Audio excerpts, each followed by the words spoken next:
बताना चाहती हूँ कि ये मेरी लाइफ की पहली रचना है। तो थोड़ा आप समझिए कि इसमें गलतियाँ हो सकती हैं। और मेरा ये स्वयं से संवाद है जिसका शीर्षक है 2 कप चाय। आज फिर बरामदे में रखी 2 कप चाय, एक तेरे लिए एक मेरे लिए, जो मैंने थी बनाई। धूप उतनी ही नरम थी, चिड़िया उतनी ही चहक रही थी, पर हवा में आज एक ठहराव था। शायद इंतजार को भी आज किसी का इंतजार था। मैं बैठी रही उसी पुरानी कुर्सी पर। तू कहता था बस 5 मिनट और। अब वो 5 मिनट कई शामों में ढल गए और तेरे होने के सारे सबूत भी जल गए।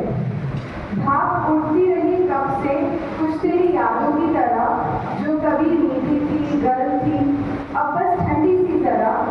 हर लहर में तेरी कोई अधूरी बात तैरती रही, जैसे हमारा रिश्ता शुरू तो हुआ था पर पूरी तरह जिया ही नहीं। जैसे ही लिया पहला बूंद, एक बूंद टपकी फिर रो पड़ा आसमान। बिजलियां चुप थी पर बादल कर रहे थे अपने दिल का हाल बयान।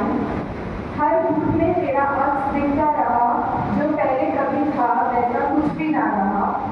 फिर वो चाय का दूसरा कप ठंडा हो गया, जैसे उस आखिरी उम्मीद ने भी सांस छोड़ दी हो। बरस रही थी बारिश मगर अब थम सी गई, शायद बादलों ने भी अब धूप ओढ़ ली हो। अपनी चाय की आखिरी चुस्की ली और छोड़ दिया वो दूसरा कप, तेरे नाम तेरी जगह और उन बातों के लिए जो कभी थे पर निभे नहीं तब। फिर उठी नजर डाली उस ठंडे कप पर चुप, और दिल की आवाज संग चल पड़ी चुपचाप उस रुख। वो बातें वो सांसें जो तेरे साथ ही खड़ी, अब मेज पर पड़ी थी बस यादों की सर्द लहरों में